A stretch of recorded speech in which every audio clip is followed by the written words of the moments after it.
Welcome everyone to the School District of Prescott Board of Education regular meeting. I will call the meeting to order subject to Section 1983 Wisconsin statutes. Our first item here is the pledge. Vicki, would you care to lead us, please? Thank you. I pledge allegiance to the flag of the United States of America and to the republic for which it stands, one nation, under God, indivisible, with liberty and justice for all. Thank you. Next up is the recognition of visitors, public comment. The rules are as follows. Please approach the podium one at a time, stating your name, municipality, and topic you'd like to address. A lot of time is 3 minutes per individual, or 6 if you're representing a group that is present at the meeting. All comments should be directed to the board and not to staff or other participants. The board will not act on any comments that are made during a meeting. The presiding officer may direct the district administrator to follow up with that individual at a later date. The public comment section will be limited to 30 minutes unless board action is taken to extend, and please refer to our public comment policy listed on the agenda for a full description of this section of the meeting. Anybody care to be recognized at this time?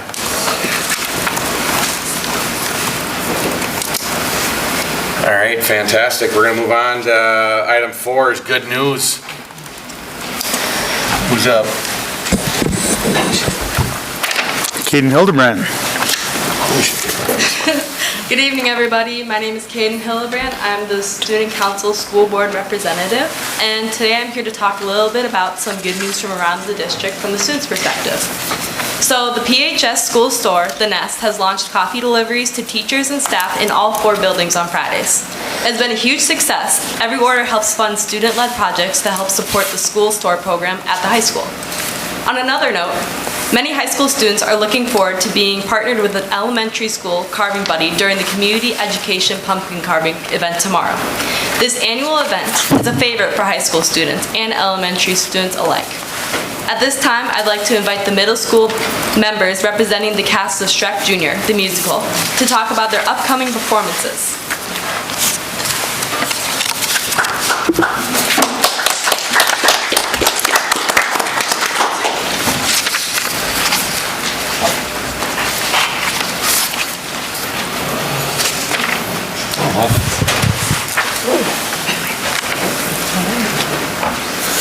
No. No. Are these new? Tribute. I'm a teacher. This is. So exciting. Are they new? Thank you. Listen, it's a real fear, okay? They're better than teach elementary school. This thing. I'm gonna wear them right now. See, now I'm talking about it. All right, you're invited to Prescott Middle School's production of Shrek Jr. Get ready for a hilarious, heartwarming adventure as our talented middle school students bring the magical world of Shrek Jr. to life on stage. Follow Shrek, the lovable ogre. His loyal and stallion sidekick Donkey. The fierce yet fabulous Fiona. The powerful and soulful dragon. And the delightful, dramatic villain Lord Farquaad. As they journey through the swamp, rescue a princess, they face off against a tiny tyrant. And discover the true meaning of friendship and acceptance. Based on the hit DreamWorks film and Broadway musical, Shrek Jr. is filled with fun characters, catchy songs, lots of laughs, and a message that reminds us that being different is what makes us special. The family-friendly performance runs approximately 60 to 75 minutes and is perfect for all ages. Tickets are already live and available to the public. Get yours today. The show dates are November 14th, 15th, and 16th. Come support our incredible cast and crew. You won't want to miss this ogre-sized musical event. And Donkey.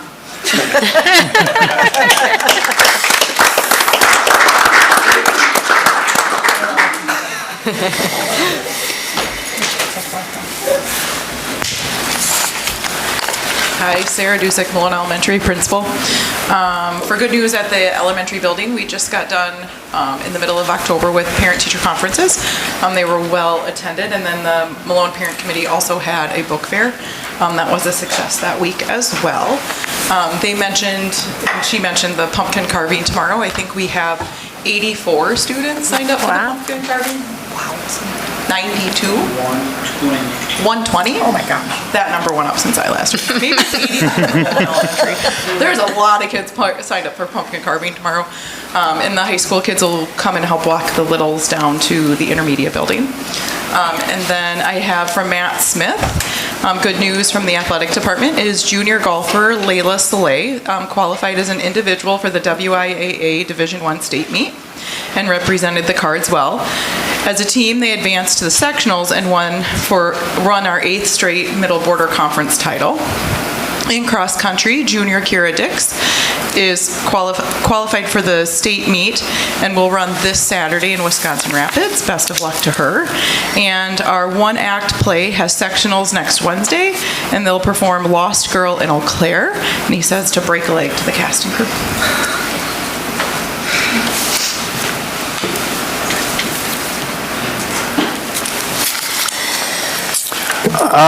Couple things from the superintendent's office. First off, School Board Appreciation Week was earlier this month. We pushed our meeting back, but we do want to take a moment to thank all of our hardworking school board members for everything that they do, the constant emails, reaching out to the community, and all their hard thoughts and work for the students and staff of Prescott School District. It's also Principal Appreciation Month. We have a great group of administrators who take care of our buildings. Earlier this month, I was able to present at the Prescott Community Club. Talked a lot about a lot of the things you just heard from our students and staff. A lot of the great things going on in the start of the year. We also talked somewhat about enrollment and how that's going. And Michael's going to talk a little bit later about some of our test results. I was able to share that with the Prescott Community Club. We also recently had vaccinations. Our nursing staff did a great job working with the county to have 115 students and 44 employees receive the flu vaccination. And from our food service staff, with the, not to end on a political note, but with the shutdown right now and SNAP benefits disappearing, our food service staff is reminding everybody that we do have free and reduced lunch available, and make sure that people are signing up for that. We have a backpack program where students basically get a backpack full of food to take home on Friday to help them get through the weekend. And also there is the Prescott Food Bank. On a quick note on the Prescott Food Bank, during the brownout, they lost a lot of the food that was in their cooler and freezer, so they are in need of any type of cold food or frozen food, but you can reach out to the Prescott Food Bank if you want to help them out. All right. Thanks, Jim. Let's move on to school business, and we're going to roll this all together. So we're going to, for the consent agenda, we have the September 10th, 2025 regular meeting minutes, finance reports, personnel report for non-licensed staff, approve ECCP and Start College Now for fall of 2025. 6? That should be, is that 25 or 26? 25? Should be spring of 26. That's a bad. Spring of 26. That's a wonderful typo by me. Okay, yeah, that's what I thought. Okay, so spring of 2026, Dorian Honors Choir Trip, dance night, overnight trips for 2025 and 26. And that's the consent agenda. Anything in the consent agenda that the board would like to have pulled out for further discussion? Okay, so we can have somebody make a motion to adopt the agenda and approve the consent. I move to adopt the agenda and approve the consent agenda. Second. All right, we have a motion and a second. All in favor? Aye. Opposed? Agenda is approved. Move on to item B, consider hiring a director of buildings and grounds. As we talked about in the past, Mike Koika announced his retirement effective June 30th of 2026. We did a search, reached out through every means we possibly could, got about 30 candidates. Our probably about 25 candidates. We interviewed the top candidates, looking a lot at those with school district experience. We interviewed 4. The overwhelming recommendation of the interview committee is Adam Roll. Adam has worked with us for many years, partially in maintenance and partially as custodial duty, and anytime Mike has been out of the district, Adam has been in charge of the district and has done a great job. So we enthusiastically recommend Adam Roll to take over July 1st, 2026, and then Mike and Adam and I will work out training purposes and how to replace Adam and when to replace Adam. We originally proposed January 1st. We might be able to push that back a little bit now to make the transition, but that's still a work in progress. But just given that Adam has that experience. All right, any questions, board? Vicki, Helen?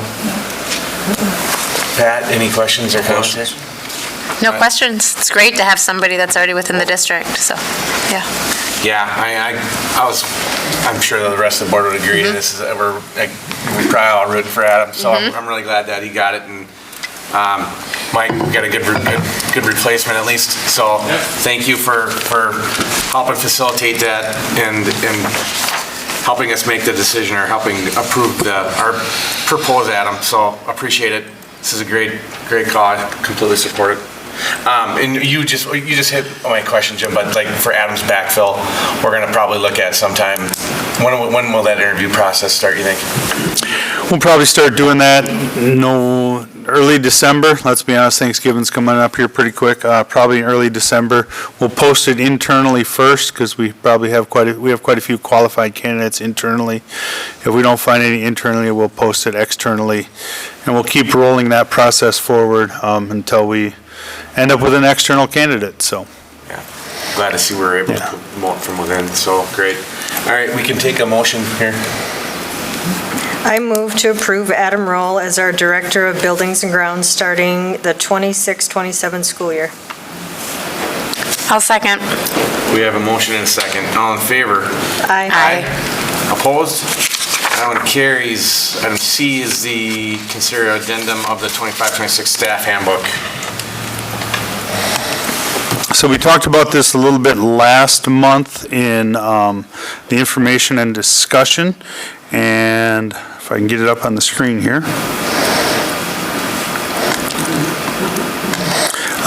This is a change to basically, again, to promote from within.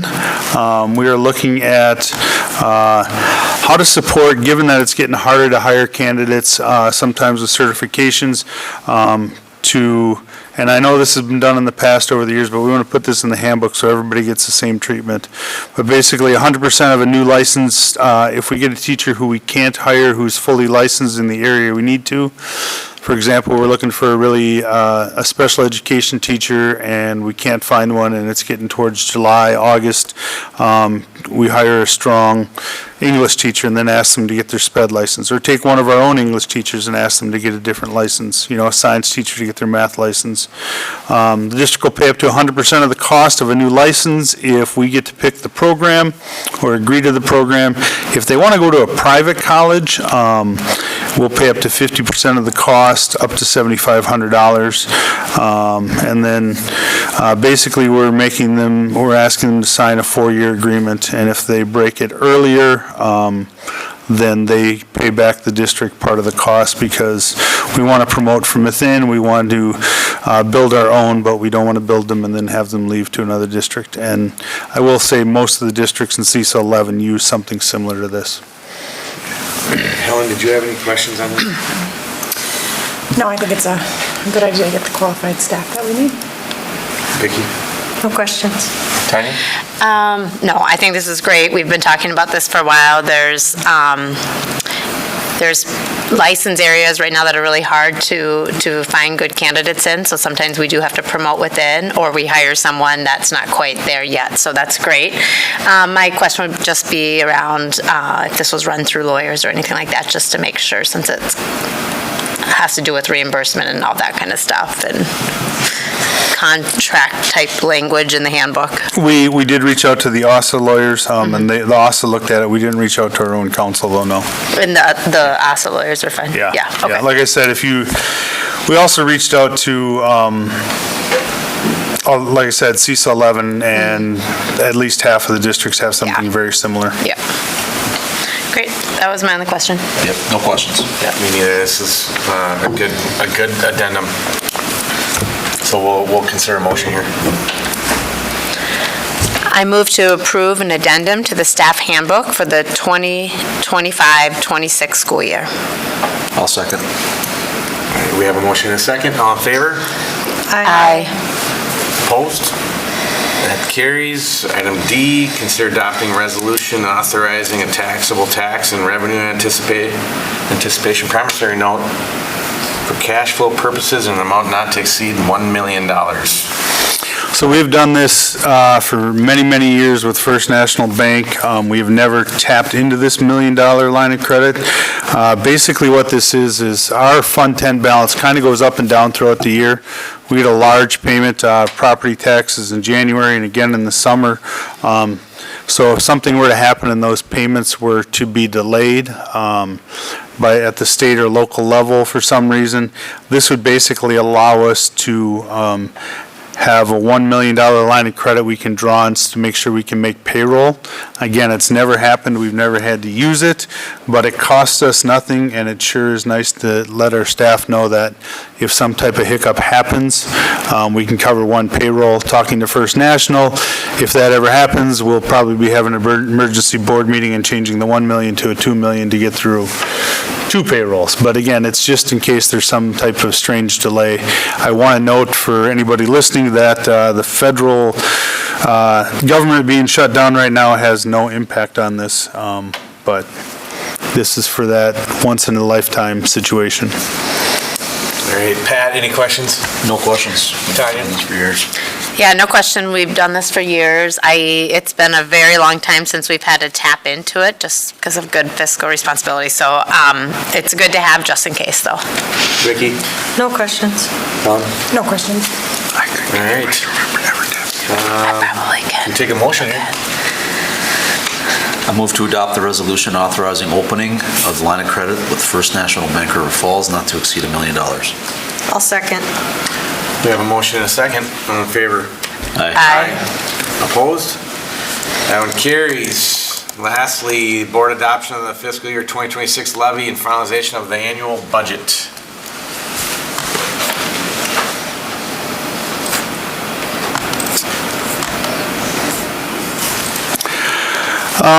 This is the big one, so we saved it for last. The budget is been set on October 15th. We got the final amounts from the school district, or from the state of Wisconsin, and all of our final numbers. Things changed. It's going to seem like not a lot, but probably $40,000-$50,000 here and there in a couple different categories. When you think about an $18 million budget, that really isn't that much. You should have budget sheets. Couple things to note about the budget sheets. First off, our general fund balance, we were able to put, the board had a goal last year of putting $600,000 back into Fund 10. We were able to put in $640,000 back into Fund 10 to rebuild that balance. If you look at the source for state aids, our state aids are down by 1.1 million. That's going to be a theme throughout my presentation. Our overall budget is going to increase from expenditures and other financial uses is going to increase from 17.7 million to 18.4 million. That is mostly due to inflation. That's about a 3.7% increase on that. Our Fund 21 and 27 are our special projects funds. This is mostly special education flow-through. Fund 21 is how we run all of our clubs and activities on those private accounts. So when you see an ending balance of $100,000, it's not that we're not spending that money, but that is funding money that a lot of our clubs and organizations keep in that Fund 21 to spend through to the next year. You see $3 million coming in and about $3.5 million going out. It's federal funds, state funds that come into the district and then get spent.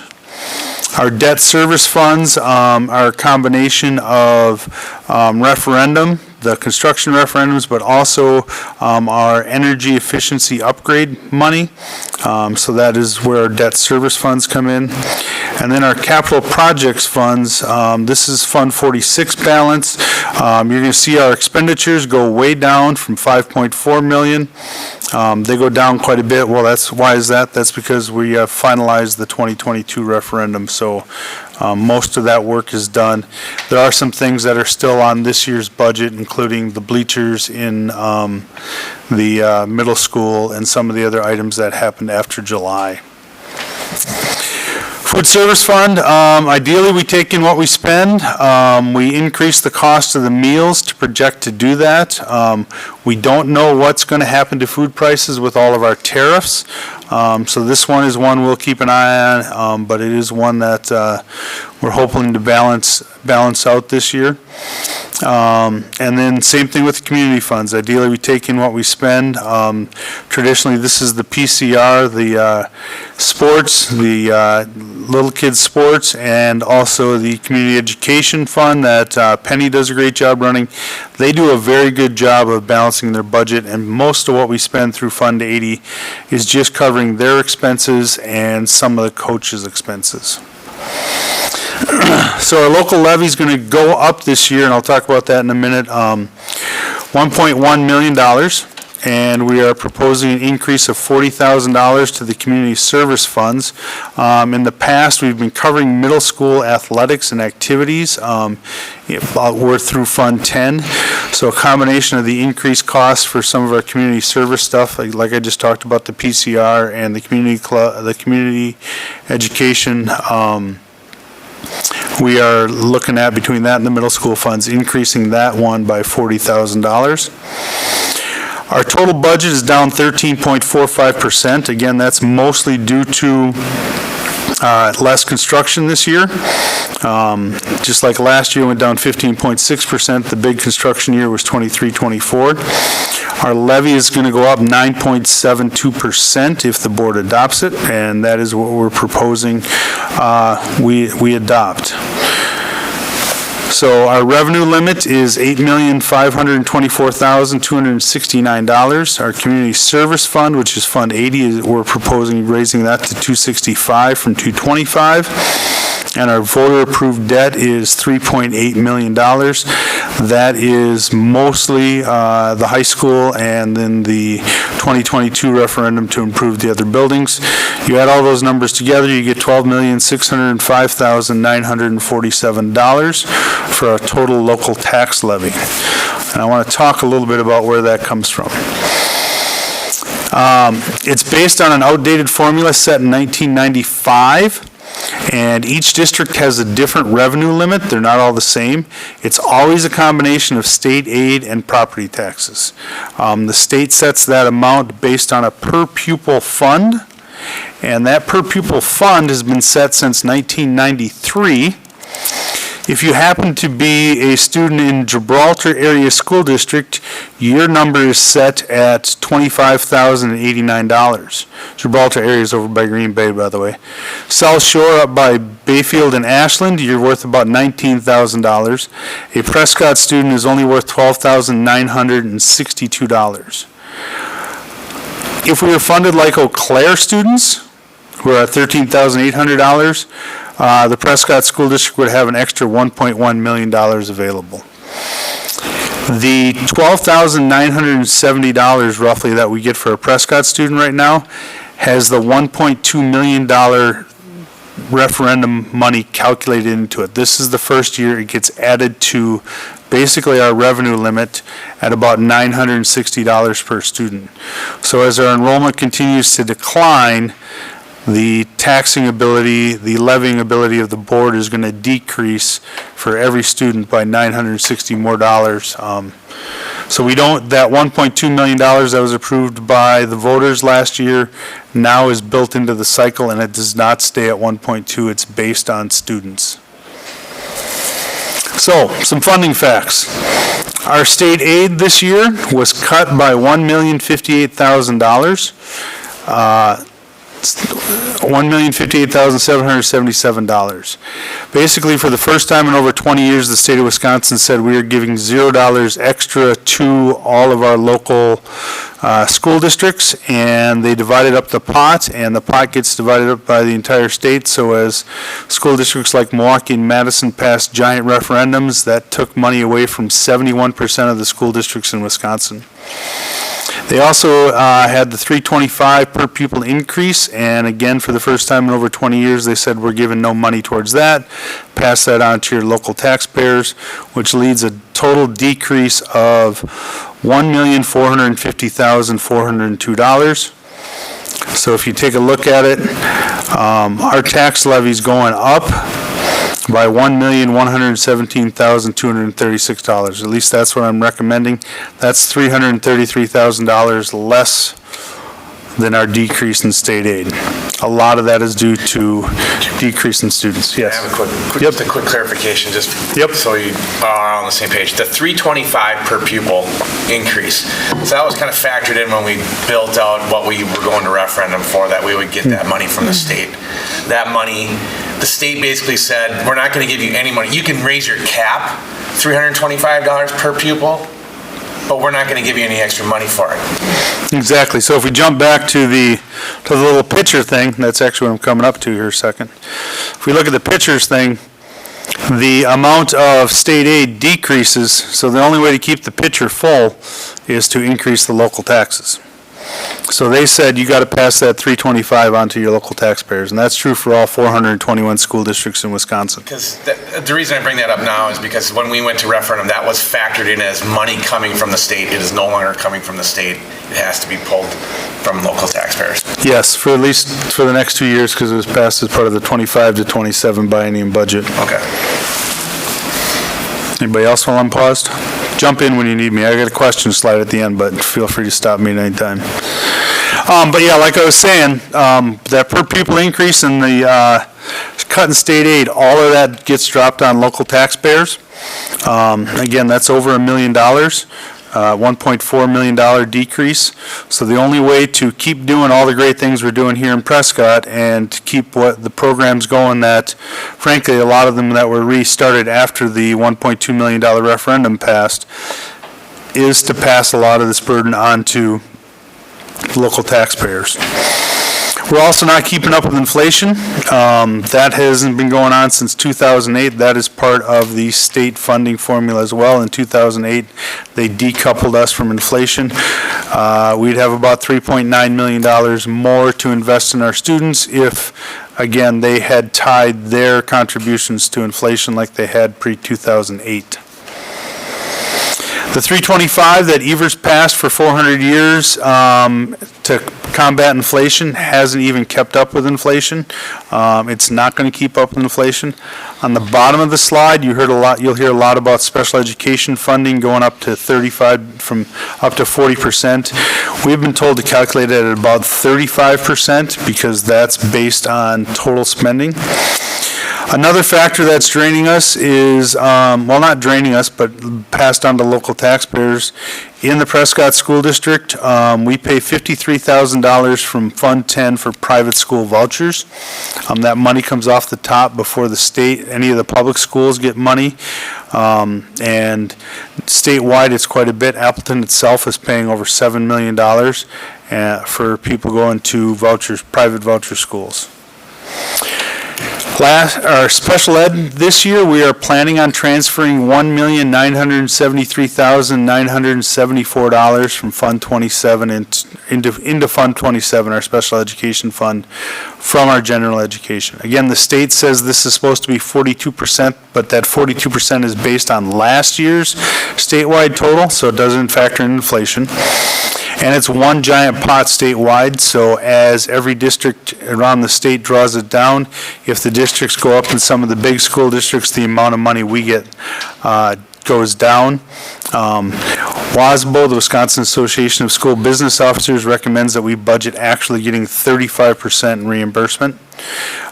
So that's what we use. We use 35% as planning on it, and that means we would need to supplement our Fund 27, our special education students, by about $2 million out of the general education funds. But we're going to continue to serve our highest need students without enough assistance from the state, and we keep taking care of all of our Cardinals every day. All of this is going on while the state of Wisconsin has a $4.6 billion checking account, which is very high, and a record high $2 billion savings account. So the state of Wisconsin is doing fine and has a lot of money, but they're still telling us to tax locally.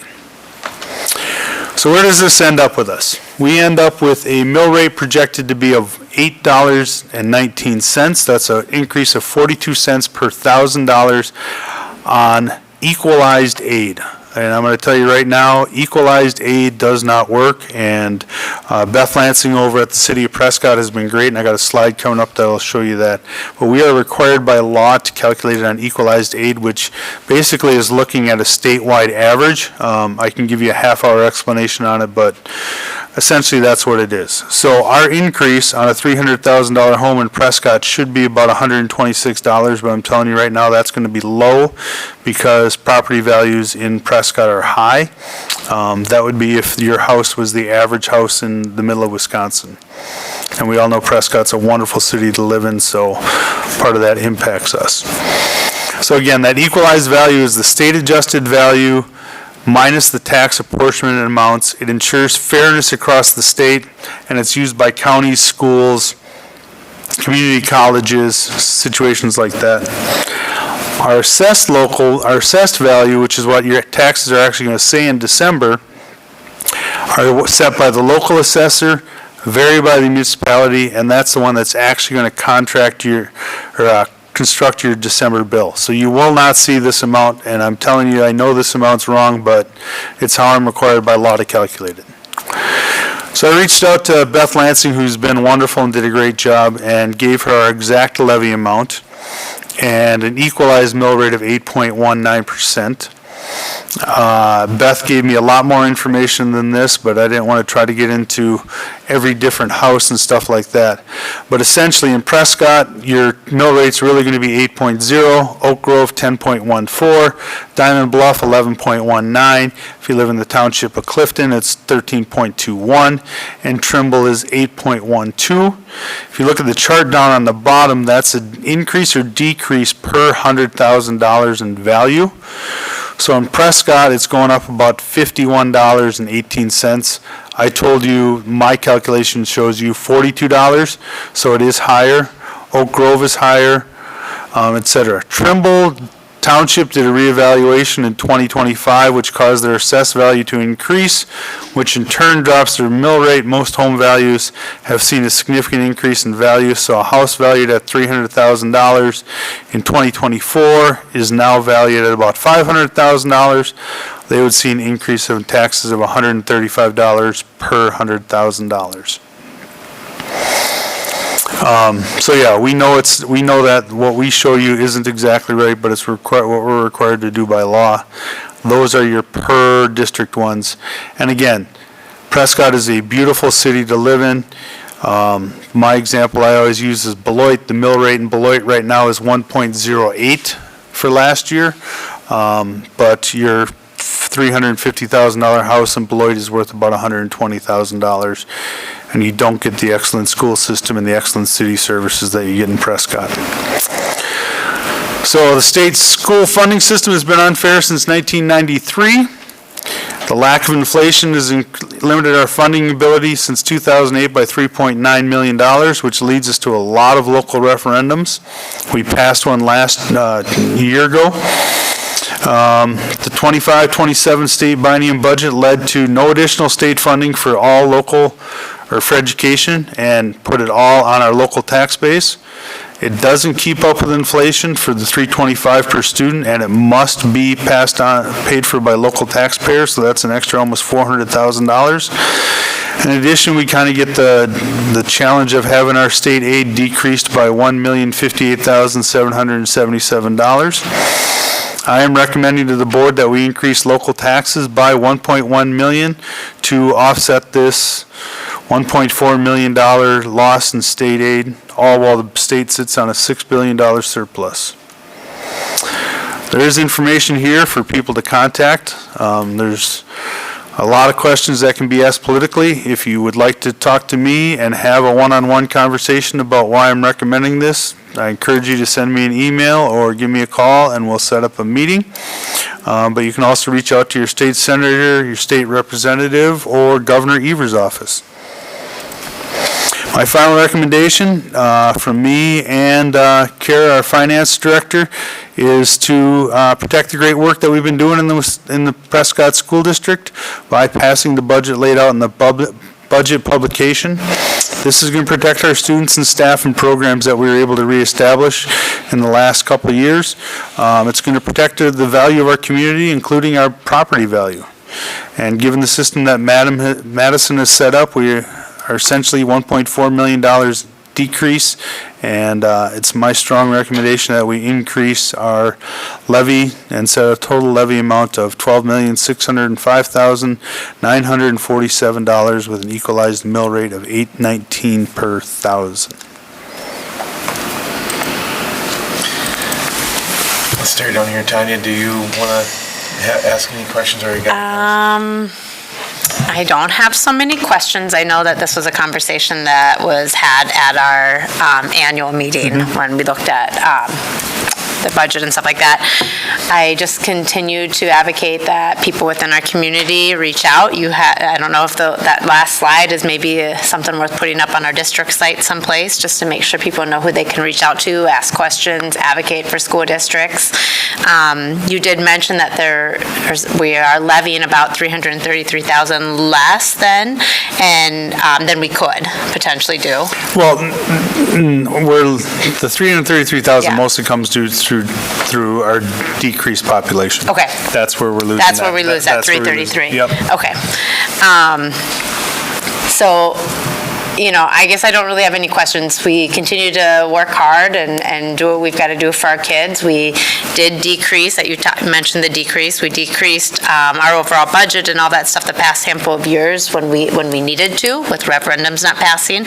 We added some things back, but we stayed responsible and not added everything back. So we're continuing to look at that throughout this year. We're having conversations, I believe,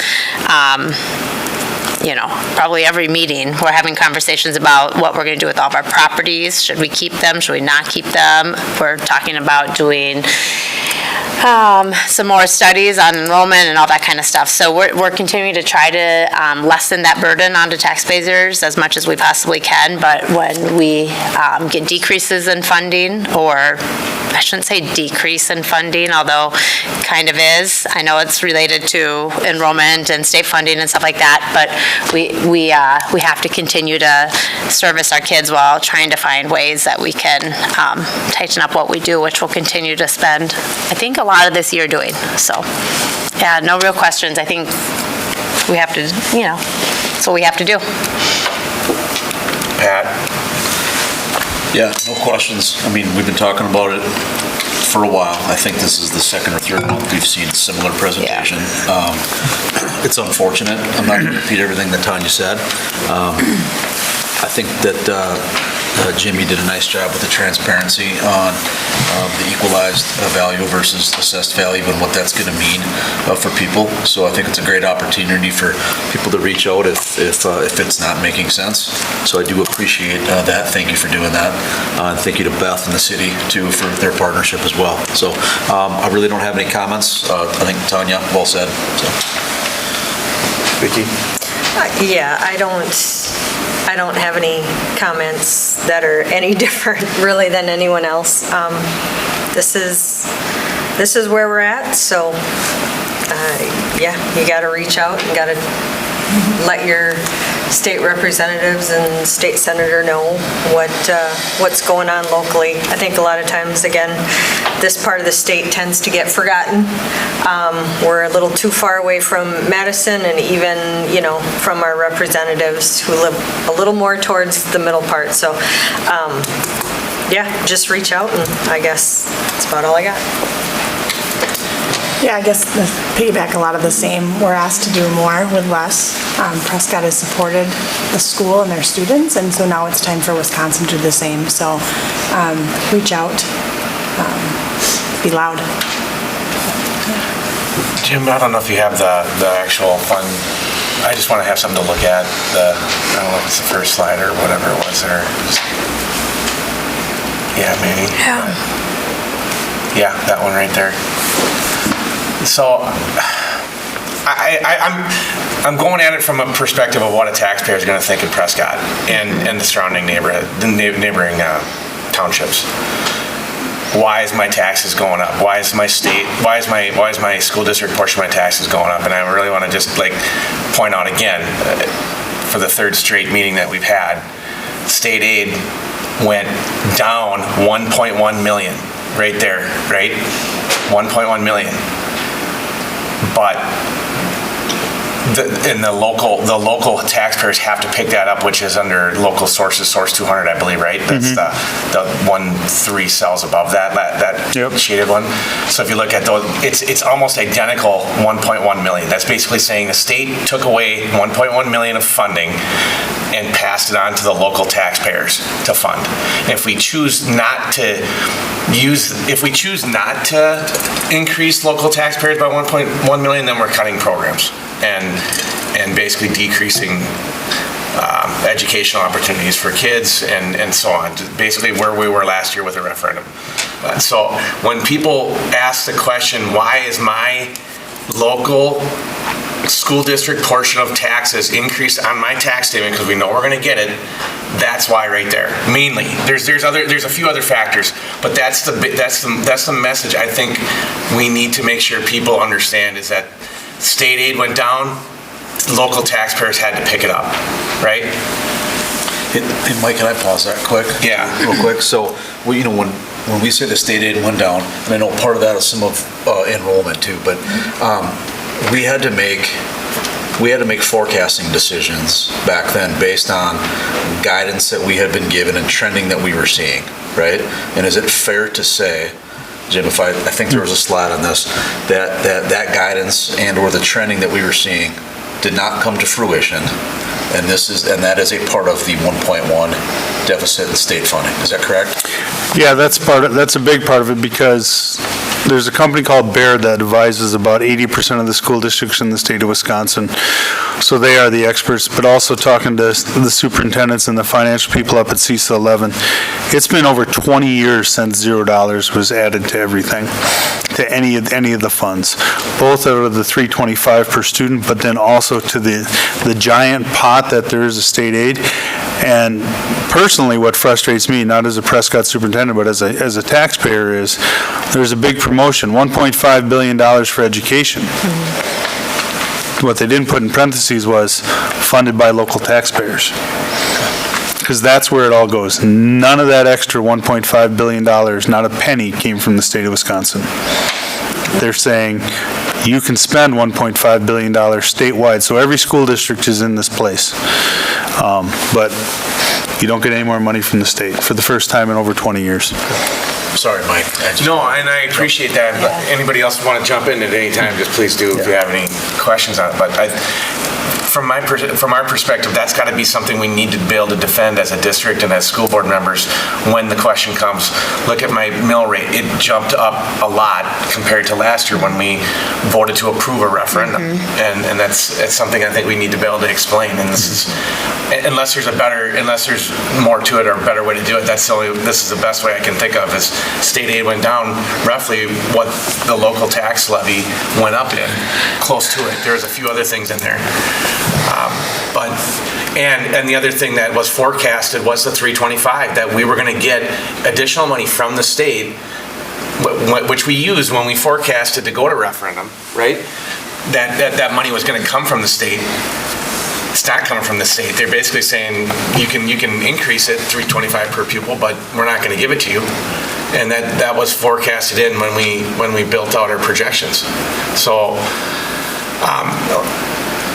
the state is basically passing down the buck to the local communities. We've known that for years, it's just worse than ever, in my opinion. I just want to make one more comment on the mill rate, and I think you got a slide on this one somewhere here. Yeah, probably this, because we have to go by equalized value. I need to double check this, but we did this last year. Equalized value on somebody's property tax statement is the same as fair market value. There's assessed value and fair market value, and Matt probably will speak to this too, but I'm not going to put him on the spot. I'm just, the fair market value, if you look at the fair market value and use our mill rate, that 8.19 mill rate that Jim was talking about, that is where that number is used against the fair market value. It's equalized value is the same as fair market value. I want to make sure I can follow up and confirm that, but that's what we did last year when we calculated. I think we used your tax statement, we did. actually, Mike, your exact tax statement to show everyone. There's assessed value and there's fair market value. Those are the two values that show up on your property tax statement, and they have two different meanings. City uses assessed, we use fair market or equalized value. Yeah.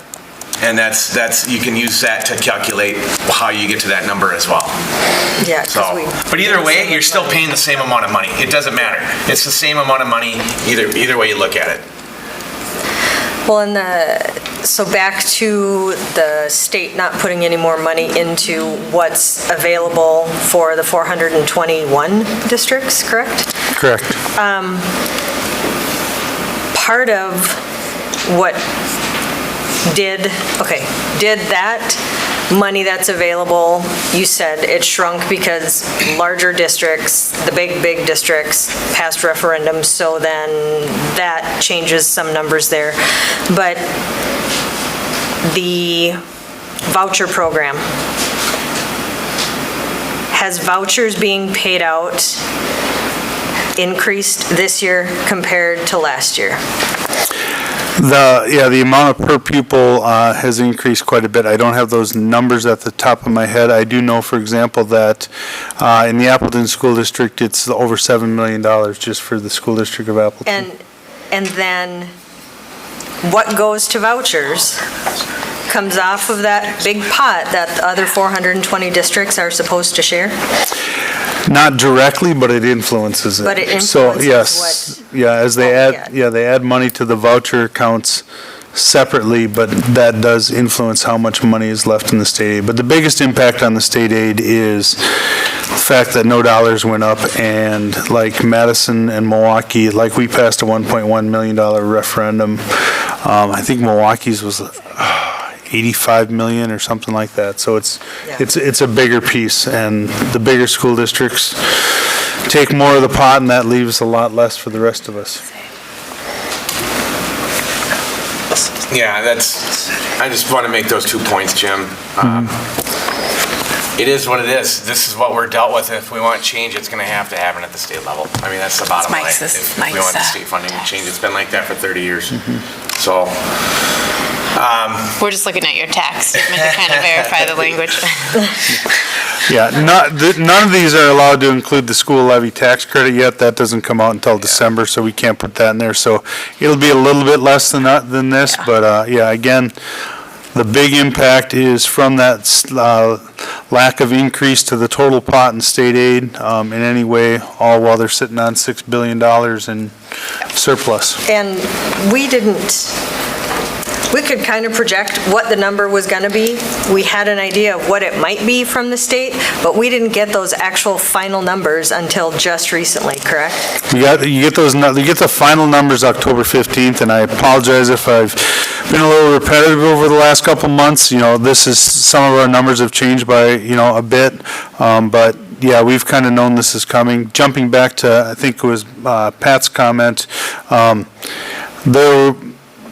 I wasn't here last when the district was doing the $1.2 million referendum and all those projections, but everybody I talked to at Baird and every superintendent was stunned that $0 was added in. So that really does affect our projections, or what projections were made last year by every school district, not just Prescott. Yeah. Well, and that's kind of where I was going. Like we did the absolute best that we could with what we had at the time, and we weren't the only district. Everyone across the state was this is how it's usually been, this is how it usually goes. And then on October 15th, you found out that's not the number we're getting, so. Yeah. okay. And a lot of it is, their politics does play a part of it too, with the 400-year extension of the 325. That was a lot of the lack of discussion at the state level, and if anybody wants to give me a call or shoot me an email, I'm glad to talk more about that. Mike, one last thing. Jim, you had a slide that I think explained a little bit about the special education funding. I had maybe one clarification, if you don't. If I can find it. Yeah.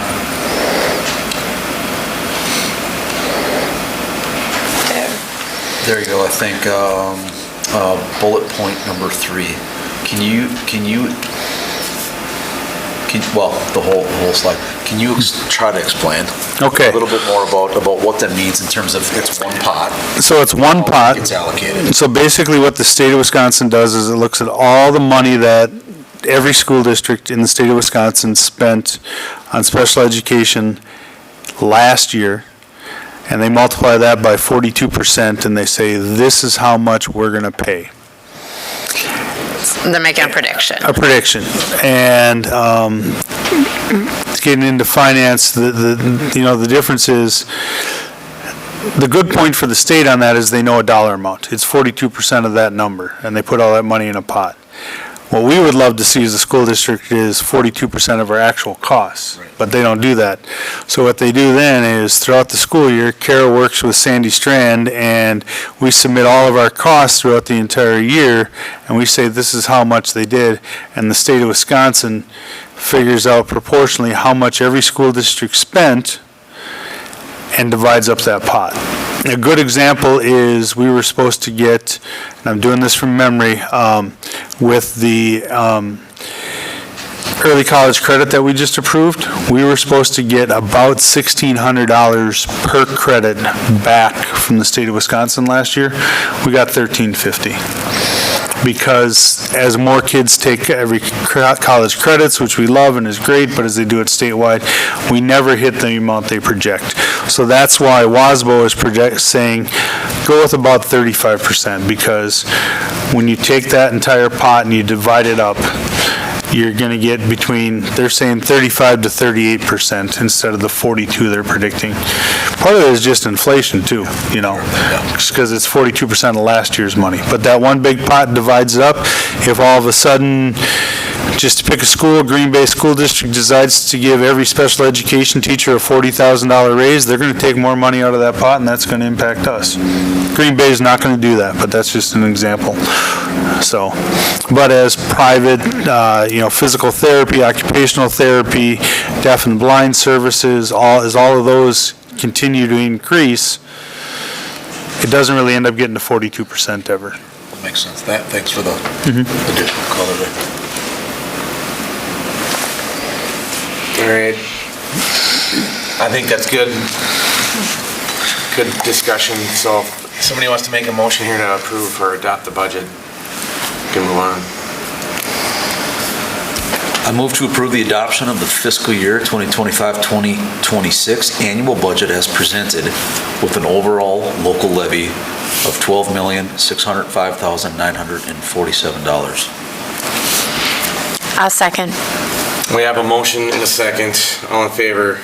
Aye. Opposed? That carries. Thank you. And we're going to move on to information discussion. First one is a presentation by the city. Matt.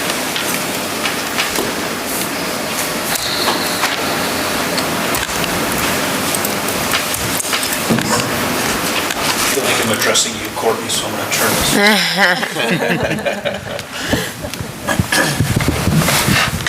Thank you, Chair Matzik, and thank you, school board members, for having me again to present this. So, our recent planning, one of the things that we've been looking at is what our long-term plans are for our public safety buildings.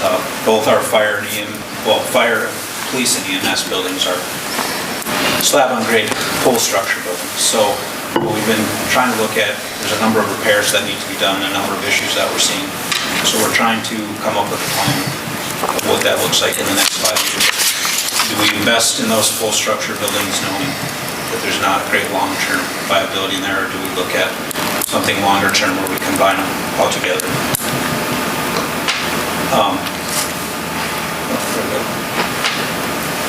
Push it too many times.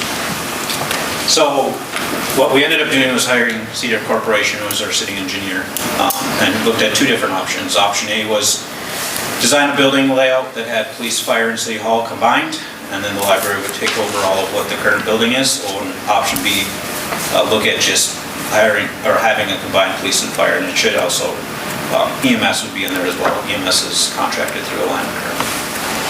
Based on community feedback, and I'll get into that in a second, ultimately what we decided to do was move forward with option B. So what Cedar Corporation did was produce a design that we looked at for not only today, but also looked into the future. And just a little bit of note, one of the things that we would be looking at for the current fire hall would be turning it into a public works annex building. We do have some funds set aside that we're proposing, or to save, for 2026 to make some repairs and modifications to that. So I touched upon the community feedback. We did a comprehensive plan survey to residents back earlier this year. About 177 people responded. Overall comments were not in favor of City Hall being included in the building. A good percentage also felt that they needed more information, so that's something that, if this continues to move forward, we'll be working on as well. But those that did comment were more in favor of supporting the police and fire buildings. Comments supported the library, but ultimately felt that vacating the whole building just for their use was a little too much. So I won't go over all the history, but I guess just to give you a little bit of, the fire building was built in 1967 and we added on in 1987. Both, again, were slab and grade pole structures, and then in 2004 we built the police station with this current location on Pine Street just down the road here. Again, slab and grade pole structure, which that's going to be a highlight of my presentation of why we should not build slab and grade pole structures. Fire hall is located at 260 4 square. Again, about 0.6 acres, built in 1969 with an addition in 1987. It's adjacent to the fire baseball field. Currently 5 fire apparatus that we keep there with 35 to 40 volunteers. So if you look at our current statistics with our fire departments, back in 2014 we had only 51 calls. Up to 2024 now we're at 117. As we continue to grow not only in Prescott but Oak Grove and Clifton, which is our service area, we're seeing larger and larger numbers in call volume. In 2023 we topped out at 135. So if we take that and we project it over the next 10 years, using those numbers for forecasting, right now 51 in 2014, we project that out, it'll be about 204 in 2034. So using that, this is just the suggested square footage that we would need currently, not in advance, not looking out what we would need currently. We have currently 9,455.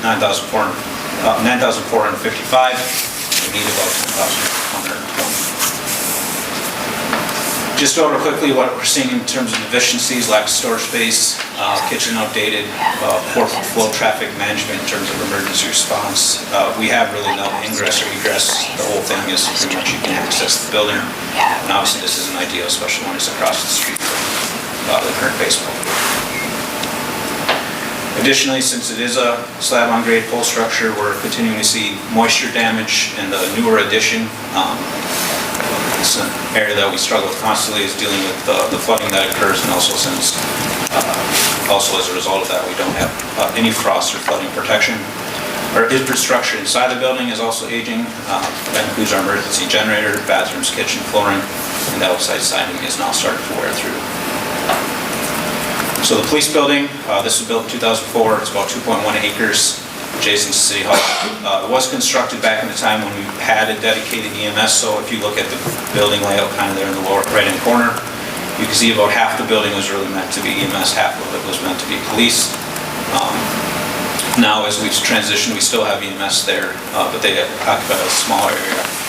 In 2004, the police department also had only 8 full-time department staff.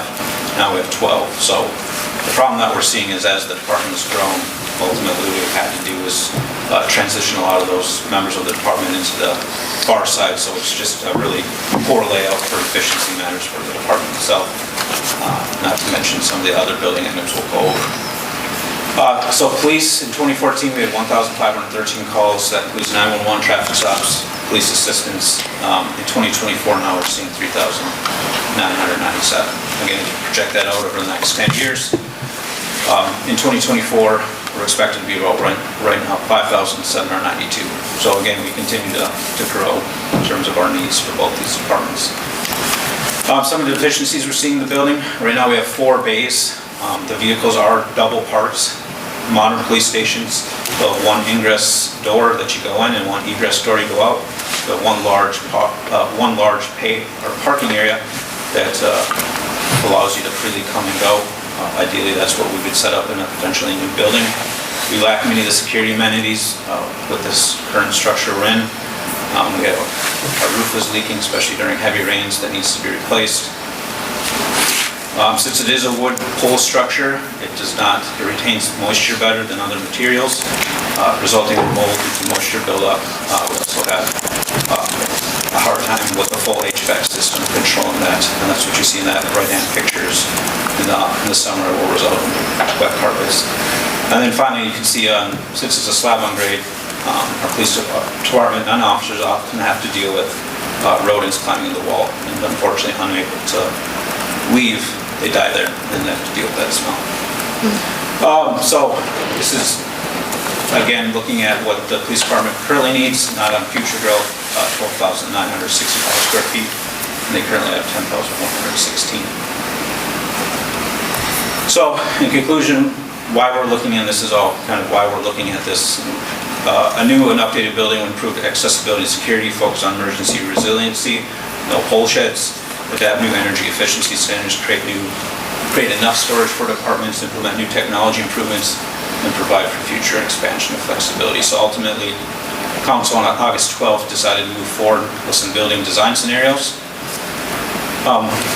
And I won't go through this, but basically the process that we kind of went through in terms of working with the departments to look at what those scenarios are, and how we got to where we are, what are some possible tax implications. And then we did get some fire department feedback, which I'll get to that in a second here as well. So on July 28th of this year, we had a workshop. We presented a couple site locations and layouts at the meeting. The building design, contingency, site development, contract administration, and construction, factoring all those in plus inflation for a potential build in 2029, 2030, we would get estimate of about $15 million. Thank you. All in. So City Council reviewed the site location options, and one of the things as a result of fire department staff, so one of that staff did ask that we try to keep the fire hall as close to the location as it currently is. So as a result, we included a third option that we're going to be going over here in a second as well to be considered by the school district.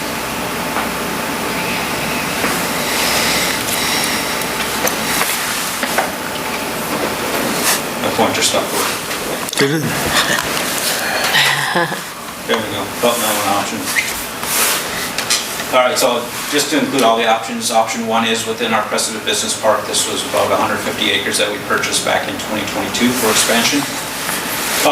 This, as I mentioned, since the fire department wants to be as close as possible, this is their least favored option in what they're looking at. This option would be at the very edge of town. The city does own the land, but we don't have any current infrastructure, so just the road and utilities itself is estimated about $2.2 million. This road extension that you see in this layout would be Ride-In Road, so just off to the left would be where SV Labs and Foley currently exists. So ideally, one of the benefits hopefully would be as this infrastructure going, we could start infilling with other industrial businesses around it. So option 2, this is within the school district plan. This is directly across the street from where the current city hall and library are. This would be the 5 acres, and you can see that dashed line there is what's being proposed. If we move forward with this land, if this is something that city hall or the school district is willing to consider, the city would be replacing all recreational facilities as part of the development. An agreement would be signed. establishing that use with the school district.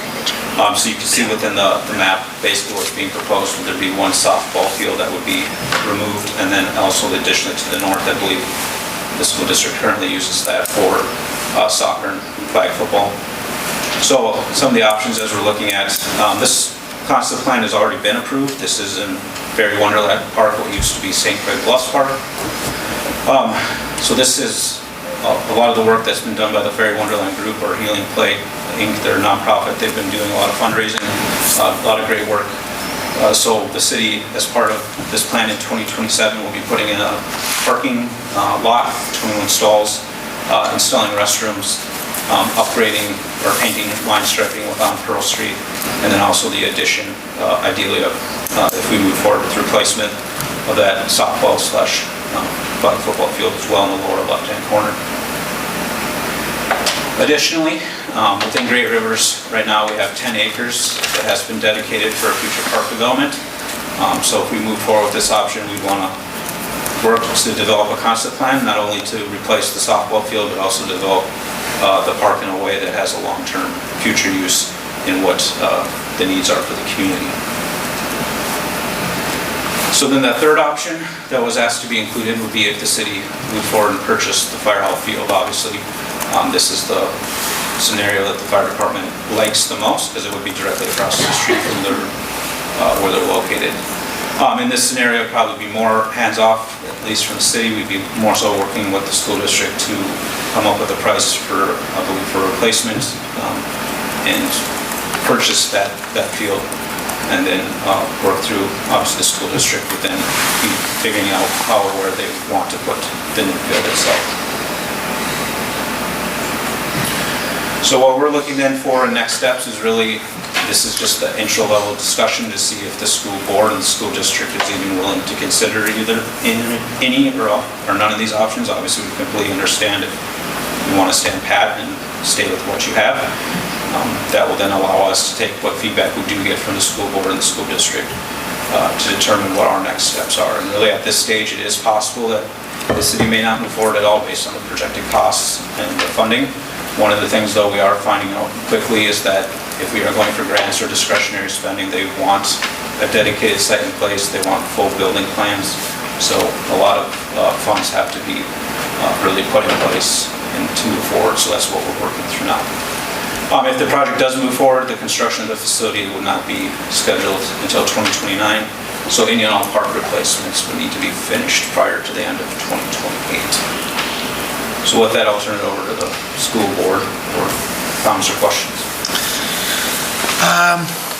Anybody have any questions about the presentation here? I feel like this is so much to think about right now. But do you have any questions about any of the things on the slides? Maybe that's a good place to start. I don't know, Pat, if you do, or... Well, so I think our discussion today is not to debate the need for, or what kind of building it is, or the maintenance problems, right? This is a school board discussion on potential property. I guess initially what comes to head, I think that as a resident, I would be interested in looking at all the options that both help the school and the city, and all of our people. You guys at some point in time, the council is going to need, you guys are going to need feedback from us that meets a certain timeline. Mm-hmm. So again, just random thoughts coming ahead. I think that would help. That would help me personally, is to understand what you guys need and by when, so that we can, as a board, determine is there a potential path, right, for one of these options? Because we'll probably have to have some workshops around this to have a discussion around it. Yeah, I mean, if I just thinking out loud, right, like the current baseball field comes to mind, right? I mean, there's a lot of people that needs to be discussed with before this board can make a decision. Mm-hmm. Potentially different than one of the other site options, right? So I think we need to understand a timeline of how we can best help.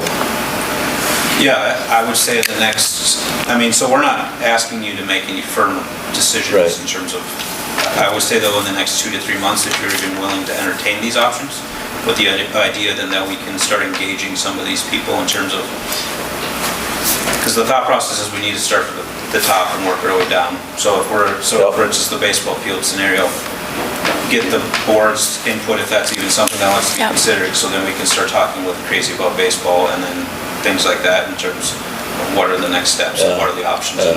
I think though the end goal is by at least the end of 2026, we have a kind of a final decision on if these are in sites, and hopefully by then, as we work through that, we'll have a better understanding of it. And as you know, that sounds like a long way out, right? But as you know, that time's going to get eaten up tremendously quickly. So, okay, enough said. One other question maybe that I had is, for example, across from the current library, right? If a softball field is eaten up, you gave a couple of other options that green space would be replaced, and then you talked about another park. Would the plan be to replace in kind 1-for-1, or was that green space at Fairy Wonderland and at the Great Rivers? If those were already planned, right? I mean, we're not really replacing on a one-to-one basis. Well, in the Fairy Wonderland, it won't be a softball field, right? I mean... Yeah, the Fairy Wonderland, I included that because this is more of the youth. Yeah, soccer. Soccer or football. This one would be more of the softball replacement, but I think if I'm understanding correctly, this would be more of we have 10 acres. So ideally, one softball field or two softball fields, or if there's a larger facilities for flag football or soccer.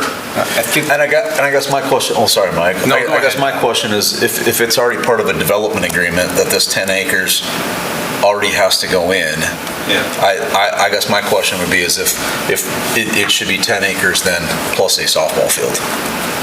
Yeah, it's 10 acres for the land, but for instance, there's no funds available. There's no funding right now that's available for a softball field. For actually developing any of that actual infrastructure. Got it. All right. The parking lot, if there's restrooms, the actual softball field, all that's developed, all that.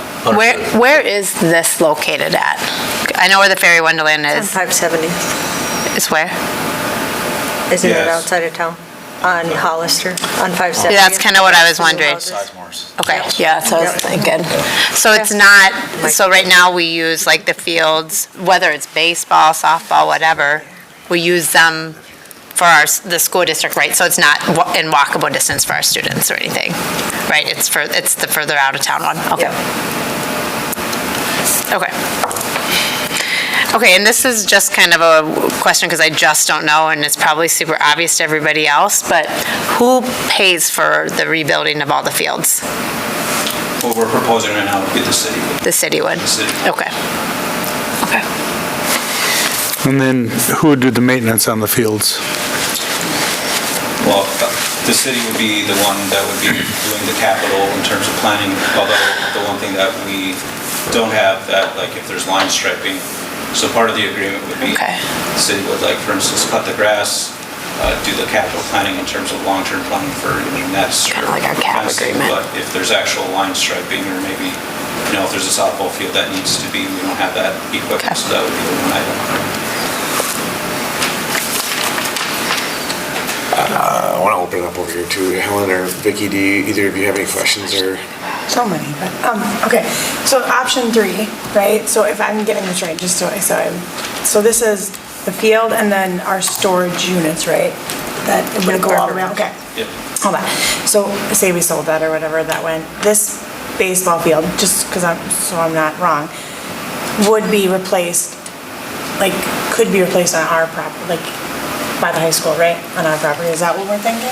Yeah, if we needed to, we do have rough plans to, there's property next to the high school to add, where we would have room to add a baseball field. We haven't done any in-depth looking into it or not, but Michael, correct me if I'm wrong, there is space out there, physical space to put out a baseball field.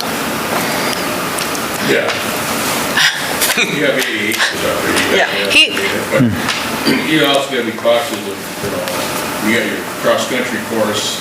Yep. And that's by the First National Bank field, yeah. And then when you get into parking, It's right off of town. Yeah. planning. So did you want to stay on longer? Is that what you're thinking?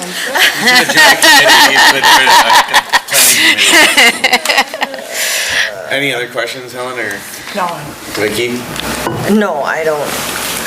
I don't think I have the only question, one of the questions I did have, which you answered, is the city does have property out in the business park. Yes. Correct, okay. Is there any other potential property in town that could be, other than the school, is there, not that you want to annex anything, but like some commercial properties that maybe aren't being used or would be more of like a benefit, especially to someone who owns them, if they're not being used currently? Is there like a commercial property or something in town that you could purchase? I mean, I'm just thinking, access-wise, is there somewhere else in? Well, the biggest challenge we have is we need 5 acres, so there's pretty limited 5-acre sites that are available. And you want it close. Ultimately. And the other challenge is, as a public safety services, we're trying to also ideally not put them on the edge of town, and that we're putting them someplace more in the community where they're not having to either cross Highway 10 or, go all the way to one end of town and then come back to the other end. Okay. So you're hearing a lot of questions from us, and it's not necessarily a bad thing. I can speak for myself that, I saw this in here but didn't totally understand, like, okay, what are we really talking about until you presented. So I think it can be super exciting too. I mean, we don't have any fields, softball, baseball fields that the city actually owns in this town. So, there is some kind of, that's a cool opportunity maybe, right? It's just something that I think takes a lot of planning and thinking for us. We also take pride in owning all of our fields too, and not having to borrow and go through city schedules and all that kind of stuff. So it's just something for us to wrap our heads around. I'm thinking we probably will need some sort of more workshop-y stuff on this so we can talk through this more and think about really viably what this would mean for us. I'm worried about our ability to put the investment in planning and thinking that you guys may need from us in a time frame that works for you. That's honestly what I think a big risk is right now. There's some frankly some cool opportunities to think big or even think efficiently, and I'm worried about our ability to invest that time.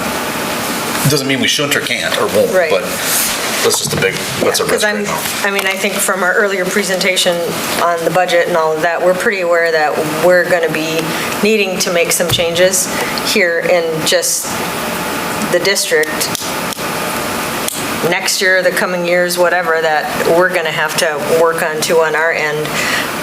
So we may be doing a little more planning on how we're going to handle our stuff. So yeah, kind of with Pat, I don't know how much time. It's great to have at least kind of a timeline that you would like to know something by January, so that gives us a little bit more time to at least have conversations. So let's just do this. We're going to take it offline, have Jim kind of run with it, and we'll work with him. I know we have to get board input, but I just want to summarize here, Matt, because there's 3 options, and just to dumb it down, option 1 really doesn't have any impact on the district. That's where it's just a business park. So it's really the 2 options that impact the school district is option 2, which is across from Borner, and to replace the soccer field and the softball field. There's 2 different locations that combine to supplement those 2 fields, right? That's option 2. And then option 3 would be to figure out how, if we replace Firehall Field, how does that look and how much would that cost? So I think those are the 2 options you're asking us to kind of investigate or entertain, right? Yeah. So we can take it back and work with Jim and try to get back to the city within a reasonable amount of time here in the next couple, 2-3 months. Is that fair? Yeah, and the only thing I would add is, obviously this is a project we as a city are trying to push, so I would just say to Pat's point is we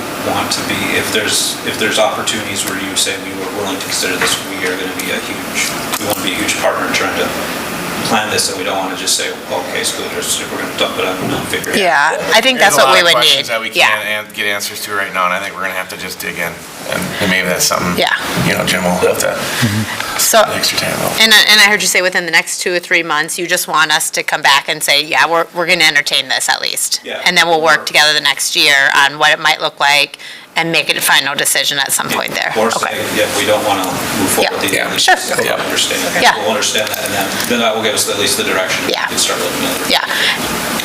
Okay. Before you go, Matt, one quick question on the Jewel Street property.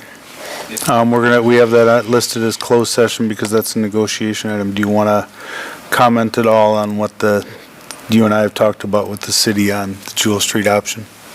I think they're playing me off, they're telling me.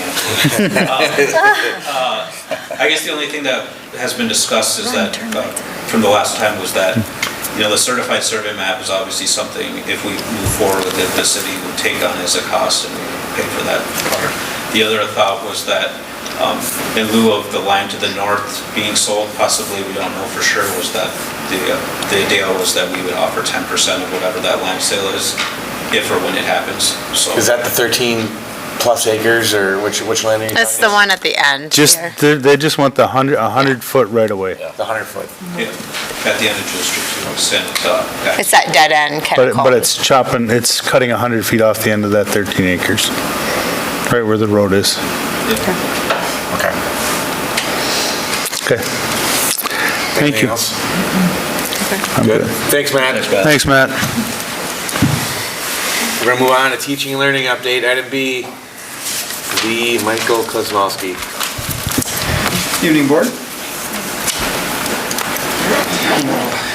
Dr. or Mr. Reef gets that pulled up. I always like this time of year because it's time to reflect back on the hard work that we've done over the previous school year, and now that it's getting more public, I can share that with the board. So this is typically the month I'll come and do it. We'll talk about the state assessment results and the importance of those results, and then what do those results mean to us as a district. So, there we go. So like we say, Prescott, we're small in size, but big in achievement. So the first thing I'm going to talk about are the state assessment results. This is the Wisconsin Forward results in ELA. And those are in grades 3 through 8. And then at the high school, we have pre-ACT in grades 9 and 10. And then the full ACT in grade 11. That's a heat map, so it's really meant for, you can look at the numbers, but what it's really meant for is to just catch your eye with the colors. So you can see I've broken up the elementary, the middle school, and the high school, and then there's just a straight average of each of those at the end. If you see a blue color, that means that they are higher than the Prescott School District. We are that green line that goes straight across, because it's alphabetical order. And then if they are lower than the Prescott School District, they are in yellow. And this is based on the spring of 2025, so last spring's results. These are the percentile of kids in ELA that are considered to be meeting the expectation or advanced in their grade level. You can see that we have some unique districts on the side. One of the things that we talk about as a school district is not only comparing ourselves to the Middle Board Conference, but then also comparing ourselves to others that are like us. Bloomer and GET School District are very demographically like us. And then also what are our neighbors doing? So Hudson, New Richmond, River Falls. You can see, it's a little hard to see on the board right now, but different colors for them. And then the statewide average is at the bottom as well. So as you look at this, you can see that there is a lot of yellow, more yellow than last year. 94% of these boxes are lower than the Prescott School District. Ever since you went to the colors, it's just so easy to read now. I understand it. Yeah. Right, it's very easy to see where we're excelling and then where areas where we have some gap for improvement. Communicating with their class and where they land in here as well. So those are our ELA results. Couldn't be really more happy than where we are right now as a district, and again continuing to grow. Like I said, last year there were more blue on here than what there are this year, so again showing us that we're growing as well. And then exact same thing for mathematics. So again, baby blue is higher, yellow is lower. You can see there are a few more baby blue on here. But even with the calculation, there's still 88% of the time of all of these boxes, Prescott is still higher. And then also, we always do look at growth, because achievement is one part of the leg, how good are our schools. The other thing that people want to know is, are we getting any better? So the example I'll use here, and there's a couple different examples, but if you look at the 4th grade, you can see that only Hudson is the only grade level that is higher in mathematics. If we were to rewind the tape and go back to last year when I was talking to you, that 4th grade cohort that we have, it's now our 5th grade cohort, but when they were in 4th grade, if we went back to when they were in 3rd grade, there was 7 blue boxes. So we have outscored, we have raised some of ours. Some of those did drop their scores. So there's 2 ways to make growth. One is to stay where you are and have others drop. The other one is to grow yourself. And we're doing both. We're growing and some are falling. So that gap is getting even bigger. So as you know, we talk a lot about what's changed in education over the years. We talk about our curriculum and the way that we've changed that, where it's more of a problem-based curriculum, where students are working their way through problems. One of the resources we use is illustrative math. We use Desmos math at the middle school level, but then also what are our teaching, sort of what's in our toolkit, and building thinking classrooms is definitely having an impact on what we're seeing in the classroom, the level of conversations that we're seeing from students as well. I know in your packet you'll see the science and social studies. I'm not going to present those here, but we're pretty high in both of those. One a little bit higher than the other. I'll show you to the general public the ELA and the math, because that's what's going to be used to calculate our scores for our report card. Those are the biggest indicators of future success are in those areas. We do have a lot to celebrate in the math and, in the science and social studies as well. Science, just color-wise, 66% are lower than us, and in social studies it's 72%. So we're still very high. If I go to our next slide, though, now is this comparison. So we just look at the Middle Border Conference. Again, very similar districts to us, because we are in the conference, have pulled out those neighboring districts. And for the first time ever, I'm proud to say that we have a clean sweep, where at the district level, elementary, middle, high, in both ELA and mathematics, we are the top. That's awesome. Congratulations. Wow. Yeah. Not only our students, yeah, let's give ourselves a round of applause. Yes. So kudos not only to our students, to our staff, to our school board that supports us in that, and I think some of the unsung heroes that you don't hear about are that support staff. So our aides, our counselors, our school psychologists. Students can't perform well if the whole child is not taken care of.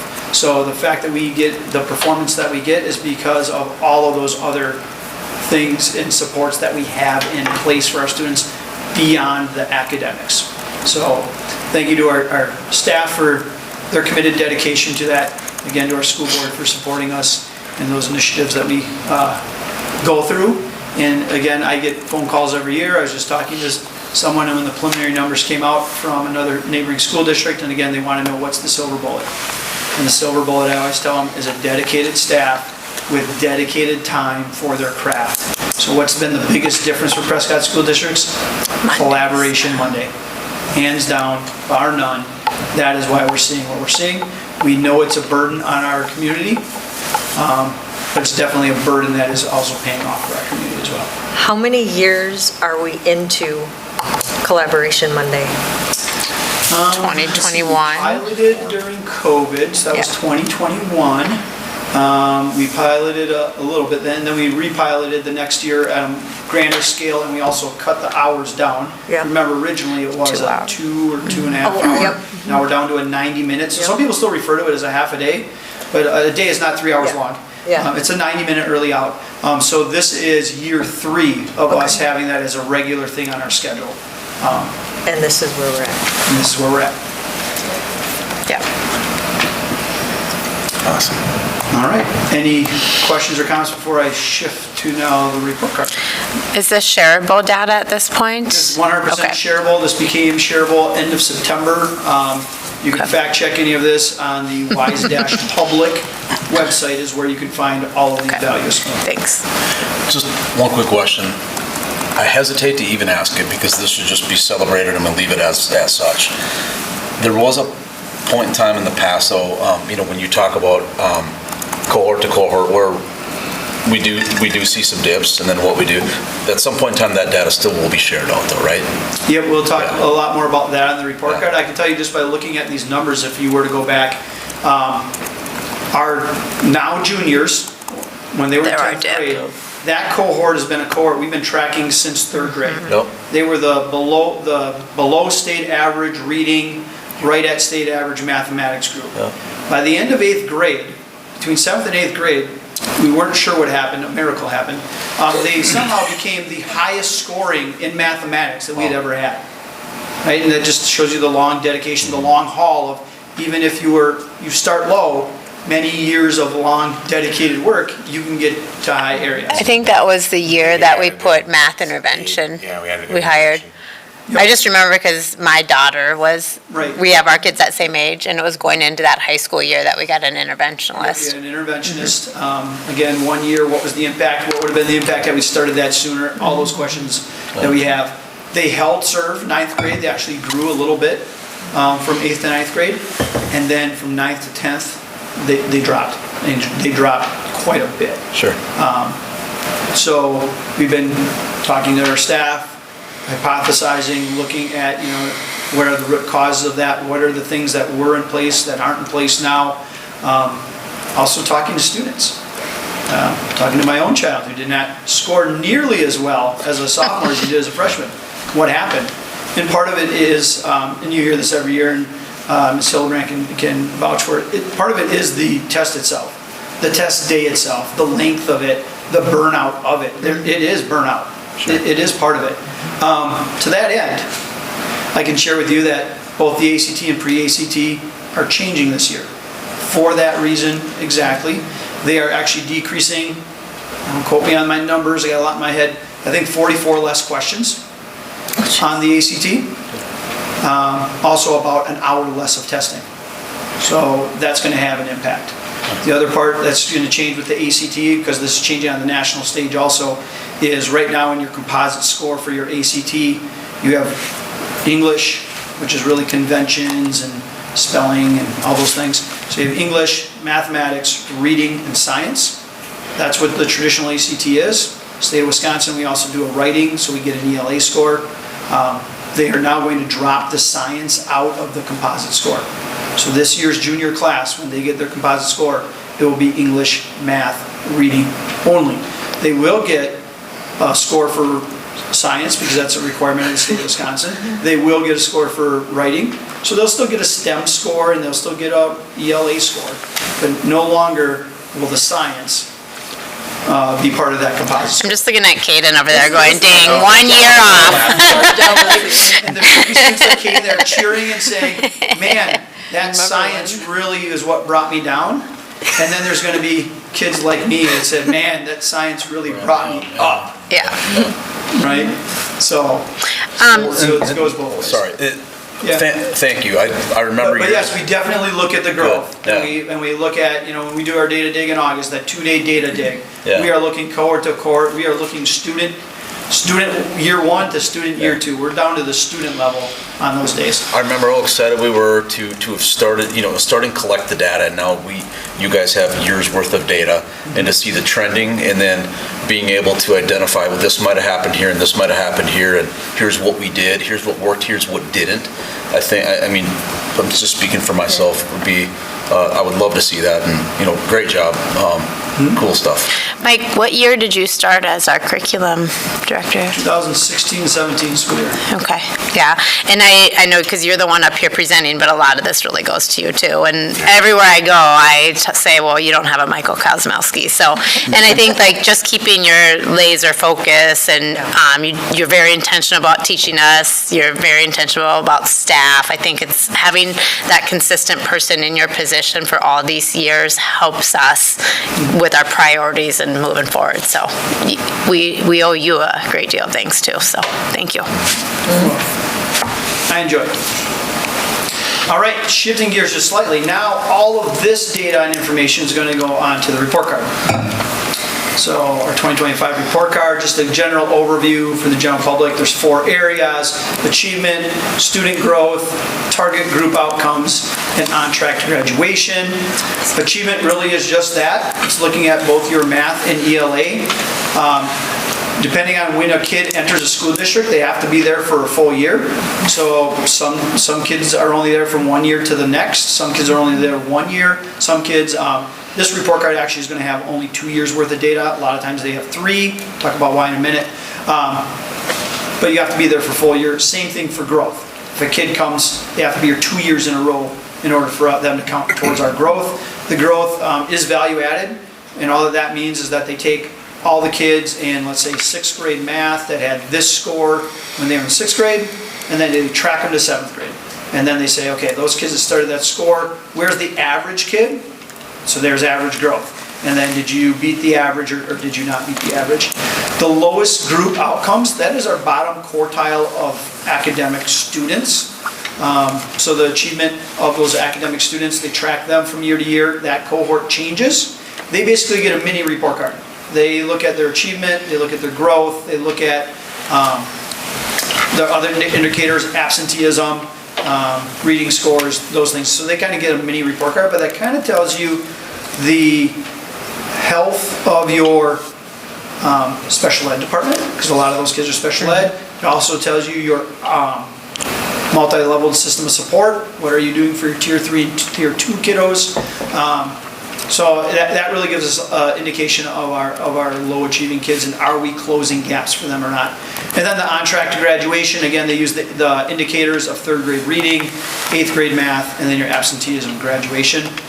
One thing that's unique is when you get a report card for the district, they basically treat the district as one big school. So the kids that are in the lowest growth outcomes for the district report card might not be the same kids that are in the high schools or in the middle schools or in the elementary's report card. So it just changes things a little bit. So that's why you have to use a little caution and understand how they calculate things before you start making judgments. But that's how the report card typically is calculated. It also is calculated based on your free and reduced lunch numbers.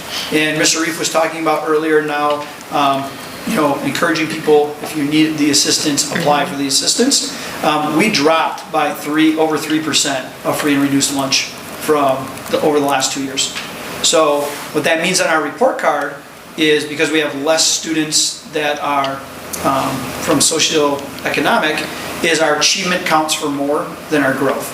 Because that's an indicator. If you are a free reduced lunch student, typically you're going to be lower achieving, which means you should be able to grow those students higher.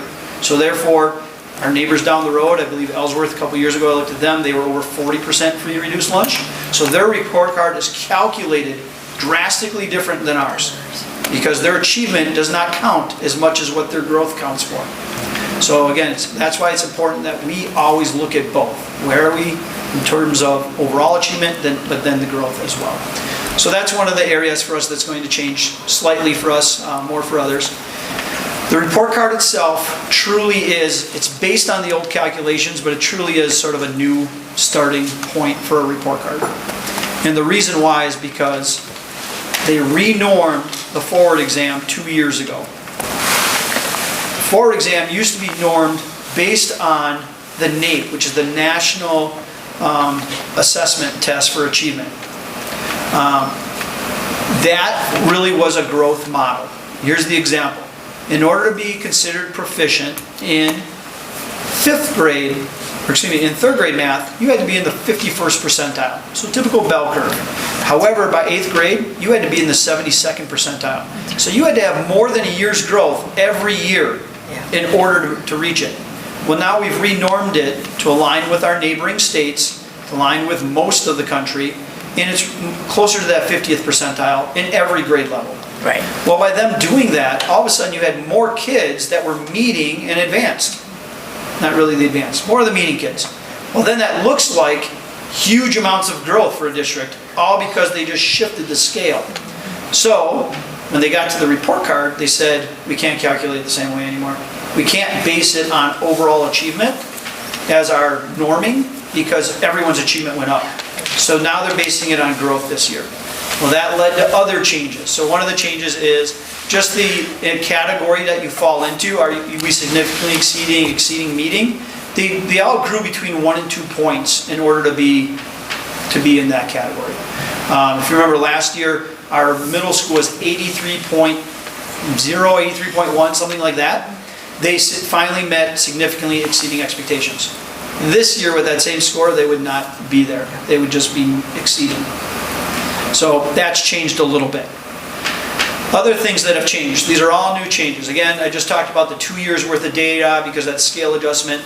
A couple informational things that were added. 3rd grade reading reporting at the bottom of the report cards now. You will now see the % of students reading at grade level. They are defining reading at grade level at meeting or exceeding is defined as at grade level. However, when you read the technical of the Wisconsin 4 exam, the way it's set up, that's not necessarily true. You could be approaching meeting expectations. That means you're doing some things at grade level. You're just not doing them with the same accuracy. So when people say, oh, a kid who's not meeting expectations, they're not at grade level, with an asterisk, right? That's not quite true. But for this purposes, they said we're just going to define it. It's meeting and exceeding. That's it. So that will be listed at the bottom of the report card. The norming, again, it's going to be based on growth rather than achievement, which then means now we have to do a slight calculation difference of what does your achievement score count. So in Prescott, based on our free and reduced lunch numbers, our achievement overall points are going to be less because of this new calculation. So just know that this new report card is sort of like a new first report card. We can't really compare to other years. However, we also know the general public will try to compare to other years. So that's why I'm walking you through some of this. Other things that are going to be reported in this, they added last year in a state statute that we are now going to put state and local law violations that happen on our school property. And it could or could not be one of our students, depending on the violation. And there's certain violations that need to get reported. And depending on how you report it, depending on how your municipality hands out tickets, how they communicate with your school district, it might look totally different. I was in a meeting 2 weeks ago up at CISA 11, and there was an individual in the meeting that said, we have told our local police department, do not tell us if you give out tickets. Because if you tell us, we have to report it. If you don't, we don't have to report it. So just realize this is going to be drastically different from district to district depending on your business rules and even those rules that your local municipality has of what do they consider, let's say, a disorderly conduct versus what does another municipality consider a disorderly conduct. So just know that's going to be on there. People are going to see it. Every district's going to have it. It's going to give you a state average and it's going to give you your local average. Right? So some of it is just what's your data integrity to and your data quality is going to have a big impact on what actually goes on that report card. So Michael, we have to report just like listed out on the report card now? Yes. All the district. So all it's going to do, it's not going to list, it's just going to give you a number. Number of incidences. Number per 100 students at your high school, and it's only high school related. So it's only high school numbers that we're collecting are being required to report. Actually, Mr. Figge is who filled out the report last year, and it walks them through specific questions and then gives them examples and scenarios of would you report this or not. And those are violations related, or, I mean, it doesn't necessarily have to be our students or our staff related, it could just be on school district property.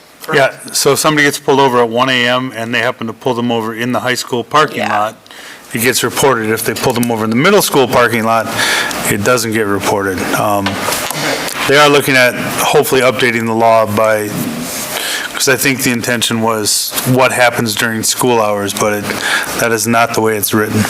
Right, yep. Okay. So those will be on there, just for information.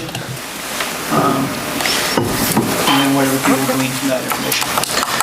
Just a trip down memory lane. Again, we're not supposed to compare to last year, but we're going to talk about last year also. We were, on the report card, we were #1 in achievement and in student growth based on percentile ranks last year. If we look at the percentile rank in academics in the state of Wisconsin. We were a top 10 school district in the state of Wisconsin. And also, in terms of growth, we were in the top 8% in the state of Wisconsin in growth. So that's our little trip down memory lane. We were a high-achieving, high-growing district. This year's report card is going to look different because of those calculations. But as we can see, the raw data that goes into these calculations, we're number one in the Middle Border Conference, clean sweep. Again, 94%, even considering our larger neighbors around us in ELA, and 88% in mathematics. So, Anybody have any questions still? Or- This is 2024, so the year before's, yeah. Yep, it's always a year lag. Yep. And by year lagged, I mean some things are a year lag, some things are up to 6 years. So like our graduation data, that's a 6-year data point that they're gathering. So that factors in as well. Make sure we're celebrating this, Michael, and we're getting marketing out on it. I'm serious, like this needs to be splattered all over the schools and website and everything else. It's great information. You always outdo yourself. It's fantastic. Next month on the 11th is supposedly when we're going to get our final report cards. So I've seen our report card. Principals have seen it. Our PLC leaders have seen them. We've done some preliminary activities with them. And then the state has a time if there's a correction that needs to be made. One year they had to correct everyone's achievement, I think in ELA, it impacted us by 2%. So You're not going to give us a teaser? I can't because it's embargoed, including for the school board. Right. But I will say this, based on what you saw of our achievement data, that's the data that gets used. Yeah. So I don't think we have much to worry about. All right. Thank you. Well done. Last item, potential building consolidation update. So I'm going to keep giving this to you every month. This one will be kind of quick, though.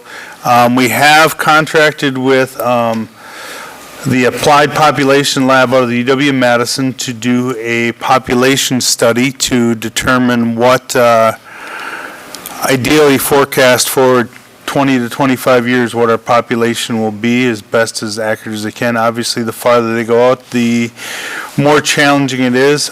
Courtney and Madison, I always forget which name is her married name now.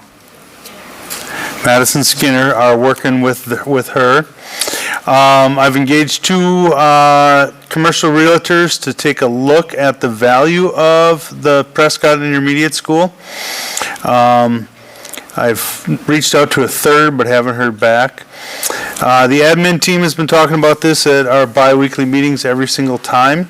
We're meeting again next Tuesday and then having a special session the Tuesday after that. We're looking at what are our must-haves and must-have-nots. For example, one of our no limits is we're not going to put breakouts or specials in non-classroom spaces. Nobody's going to end up in a closet or anything like that.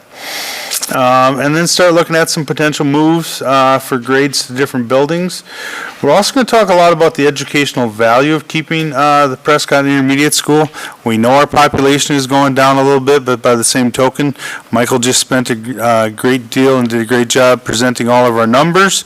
How much of that do we want to give up at what savings? And then hopefully get a fairly solid number on cost savings of closing the intermediate school, and then do we use it? Speaking personally, when I was hired in the spring and came on in July, everybody pretty much told me, yep, close it down by the end of the year. But I got to tell you, the more we dig into this, it is by no means a clear-cut recommendation. A couple things we're looking at is, should we do a site study? That would cost us $4,600 if we had CESA 10 come in and do that. I'm open to suggestions from the board, but I believe our principals and staff have a good understanding of the needs of our students. All of our principals have maps of what would happen if we had to move, if we did close down the intermediate school. And I think our principals have a much better understanding of some of those special needs, especially things like cardinal time and stuff like that. Where are we going to put kids for that? If you're CESA 10, which does a great job and works with the majority of the school districts in the state, from Manitowoc to Wausau to the Dells to everything in northwestern Wisconsin, they don't really understand what cardinal time is. They're doing more square foot studies and stuff like that, where our principals can say, okay, no, this is what we need for this room and this is what we need for that room. Our hope is to, maybe in November, but more likely in December, to come to you with 2 or 3 plans. But I still think one of the big issues is, what do we get for a hard cost savings, and then hearing what the building is worth. So, you hired me to make decisions, but right now in October, I'm telling you, we're not there yet. Any questions down here? I'll take input too, I don't just need questions. I have been here for 3 months. No questions. I mean, this is a good process we need to follow. So, Jim, one of the things I just had a quick question on was, so when you talk about closing down a building, are we shuttering a building, or are you guys looking at moving the district office down there? What, is that one of the options you're looking at? Like, what options are you looking at? So everything's on the table right now, but we've looked at whether we move the district offices and maybe some buildings and grounds down there, whether we expand Northwest Journey, open it up to other people. Do we mothball just the 3rd floor? Or do we sell it outright? But shuttering it and using it for nothing hasn't really gotten much traction. It would either be, do we sell it, or do we keep it, if we keep it in the portfolio, how do we best use it? Yeah. And, like the same thing, gathering space. Gathering all of space, that, right, yeah. Because that's one of the areas that we had said that we would make available is to the gathering space, so. Gathering space, gym space are all on our discussion list every time. And I haven't heard any traction, and I have no personal belief in shuttering it and keeping it in the district. It would either be sell it outright, or how do we best make use of it? Yep. And Jim, what is the plan to kind of come back to us with a couple different options so we can kind of weigh it out? That's the hope, and hopefully, we have those 2 meetings in November before the November board meeting. If everything goes well, I've always been taught to under-promise and over-deliver, but if all goes well, maybe at November we can say, hey, here's our 4 closest options. Are we to the point where we want to start a small study group and then try to get you something by January, February to vote on? We could also do a workshop, Jim. I think that would probably. I think that'd be great. Like what we would want to do, to go through the options in more detail and not bog down a regular board meeting. Okay. Yep, because I think one of the other things that that there's a number of thoughts that have kind of popped into my head as far as like revenue for that building, what we could use that building possibly for. So, I think closing it up is not the way to go. Things get run down, and then we have to pay to have a building torn down, which makes no sense. So we know it's okay, we know it works. It just, there might be some things instruction-wise that it's just easier to move students out of that building, but let's hold on to it and use it to its best potential, I think is. So revenue-wise, I think I'd for sure like to explore some of those options with that building. But I do think, Jim, kind of with the approach you guys are taking of student first, learning first, achievement first, that's, at least my priority, looking at all those different things and then weighing those options. So, awesome. Sounds like more to come. Workshop in our near future. All right, we're going to move on. That ends information and discussion. We're on to recognition of visitors, public comment. Anybody here to be recognized? I saw a little goose like he's gone. So. Yeah, he's back there. He could just come up. All right, we're going to move on. The board will consider a motion to convene in closed session under exemptions 1985 1CE in room A117 for statutes. 1985 1C and 1985 1E. So we will, let's see here, we want to make a motion to convene in the closed session first, and then we'll roll call when we get there. I move to convene into closed session in room A117 at Prescott High School at 8 o'clock. I'll second. All right, we have a motion and a second. All in favor? Aye. Opposed? That carries. Coming out of closed session, there may be motions or actions that could be taken.